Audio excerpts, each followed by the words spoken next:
데일리 묵상 오늘은 열왕기상 13장 함께 은혜를 나누려고 합니다. 여로보암이 하나님 앞에 자신의 하나님 앞에 제사를 드리는 곳이 바로 산당이라고 했습니다. 그곳이 바로 베델입니다. 베델은 여로보암이 하나님 자칭 자신의 하나님에게 예배를 드리는 곳인데 그곳에서 제단을 쌓고 분향을 하였다고 그랬습니다.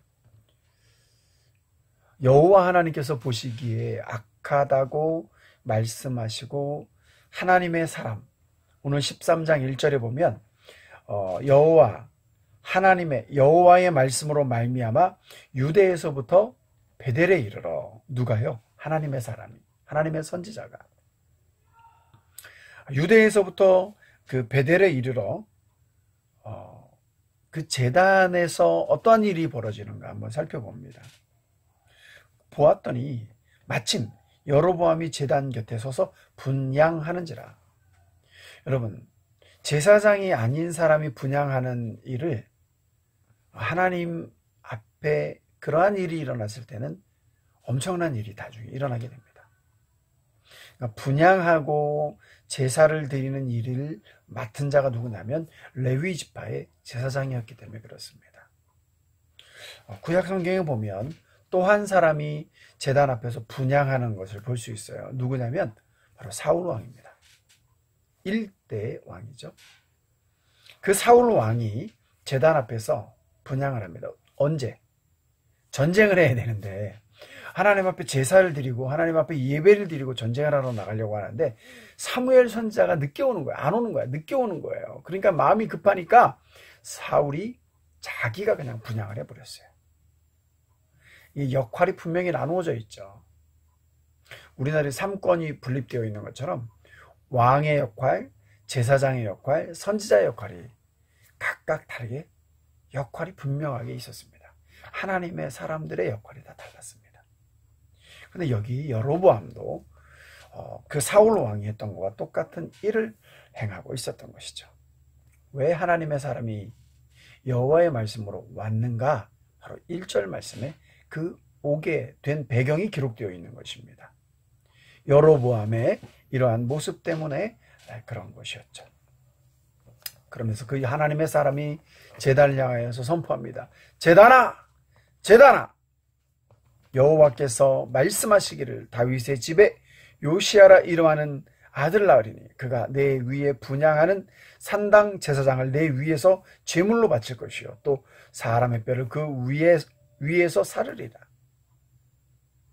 그리고 3절 말씀 보면 아주 명확한 말씀이 있는데요. 여호와께서 말씀하신 징조라 제단이 갈라지며 그 위에 있는 재가 쏟아진지라 그랬어요. 여러분, 여기서 하나님 앞에 제사를 드렸는데 그 제사 드린 제단에 재가 쏟아졌다라는 것을 무엇을 의미하는가 하면 하나님이 그 제사, 그 예배를 받지 않으셨다라는 거예요. 여러분, 마음이 쏟아진 거예요. 마음이 돌아선 거예요.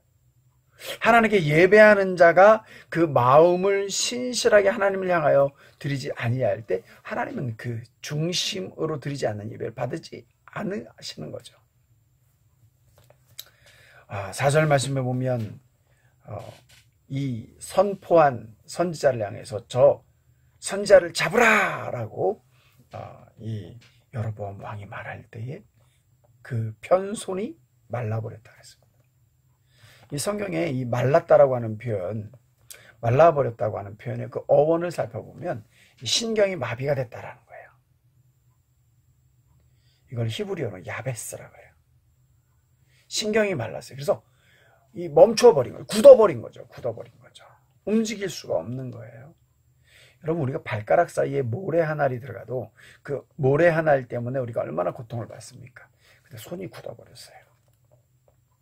재가 쏟아지고 손이 굳어버리고 하나님의 역사가 지금 여로보암도 알게 하고 또 그 선지자의 권위도 드러내는 하나님이 살아계시다라는 것을 지금 이 현상을 통해서 보여주고 계신 것이죠. 여로보암 왕이 말합니다. 내 하나님 여호와께 은혜를 구하여 내 손이 다시 상하게 하라. 하나님이 이 선지자의 권위를 살려주기 위해서 그 일을 즉시 행하셨어요. 그런데 여로보암의 반응이 더 웃겨요. 7절 말씀에 보면요, 왕이 하나님의 사람에게 이르되 나와 함께 집에 가서 쉬라. 내가 내게 예물을 주리라 그랬어요. 이게요, 하나님의 선지자는 예물로 살 수가 있지 않아요. 돈으로 매수할 수가 없어요. 하나님의 사람은요, 돈으로 사는 것이 아니에요. 하나님의 사람은 하나님의 사람으로 인정할 때 역사가 나타나는 거예요. 그리고 하나님의 말씀을 증언하고 대언하는 사람으로 인정할 때 그 선지자를 통해서 하나님의 역사가 나타나는 거예요. 그런데 그것을 내가 너에게 예물을 주리라, 이렇게 이러한 관점으로 보고 있다는 거예요. 그랬더니 하나님께서 나에게 어떤 말씀을 하셨는지 이 하나님의 선지자가 이야기합니다. 내가 왕과 함께 들어가지도 이곳에서 떡도 물도 마시지도 않을 것이요, 뿐만 아니라 내가 왔던 길로 가지도 아니할 것, 왔던 길로 돌아가지도 않을 것입니다 라고 말하였어요.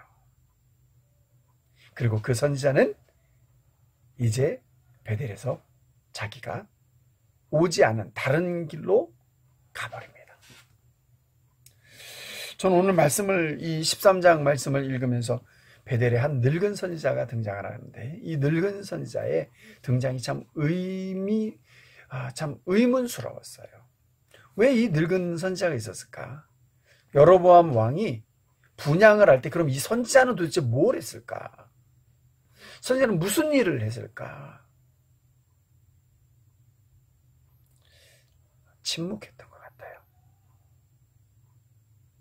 하나님의 사람, 하나님의 말씀을 우리가 신앙생활을 하면서 내가 잘못된 부분이 분명히 있어요. 여로보암 왕이 지금 자기가 있는 지역의 왕이 지금 막 분향을 하고 있어요. 잘못하고 있어요. 근데 침묵하고 있어요. 이 사람은 왜 이 지금 여로보암에게 와서 선포한 이 선지자가 길을 가고 있는데 가서 그 사람을 붙잡고, 그것도 거짓말로 그를 붙잡아서 나도 하나님의 선지자라 자기도 밝혀요. 밝히면서 여호와의 말씀이 나에게 임했는데 당신은 와서 먹고 마시고 가라고 그렇게 나에게 말씀하셨다. 나도 선지자다. 그렇게 말하면서 그를 다시 데리고 갔습니다. 그 늙은 선지자가 했던 모든 일들은 어찌 보면 자기가 여로보암이 잘못하고 있을 그때에 침묵했던 그 자기의 잘못을 감추기 위한 그런 행동으로 보여집니다. 여러분, 남쪽 유다에 많은 선지자들이 있을 터인데 또 그 여러 선지자들에게 자기의 행위가 드러날 것을, 그리고 자기가 여전히 마지막 목숨이 끊어질 때까지 자기가 여로보암 옆에서 좀 더 침묵하려고 하는 그러한 바르지 아니한 생각이 그에게 있었던 것으로 여겨집니다. 우리의 신앙생활의 모습 속에 우리가 바르게 어떠한 관점으로 우리가 신앙생활을 해야 되는지를 단적으로 보여주는 선지자의 모습이 아닌가 생각이 됩니다. 이것은 비단 선지자들만의 문제, 지금 이 시대의 목회자의만의 문제가 아닌 모든 성도에게 해당하는 말입니다. 하나님을 믿고 신뢰하고 살아가는 우리들에게 있어서 하나님의 말씀을 끝까지 지킬 수 있는 저와 여러분이 됐으면 좋겠습니다. 하나님의 말씀을 어긴 선지자였지만, 하나님의 말씀을 어긴 늙은 베델의 선지자였지만 그에게 하나님의 말씀이 또 임합니다. 왜? 그도 선지자였기 때문에. 그 선지자의 선지자됨을 하나님이 인정해 주신 것이죠. 보면 왔던 길로 돌아가지 아니할 유대로부터 왔던 선지자가 죽음이 됩니다. 나귀에 태워서 보냈을 때에 사자가 그를 기다리고 있다가 그를 다 죽입니다. 그런데 사자가 그를 막 먹는다든가 그 선지자를 막 물어뜯는다든가 하지 않고 가만히 있어요. 옆에 나귀도 있는데 그 나귀도 사자가 물어뜯거나 죽이지 않아요. 왜 그럴까요?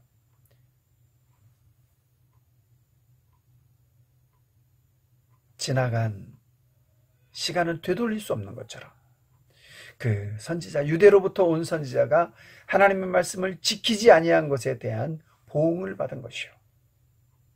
또한 하나님의 선지자인 그 사명을 완수하지 못했을 때 주검이 되는 그 특별한 방법에 그 늙은 선지자, 베델의 늙은 선지자도 그 앞에 갔는데도 또 죽지 않아요. 희한해요.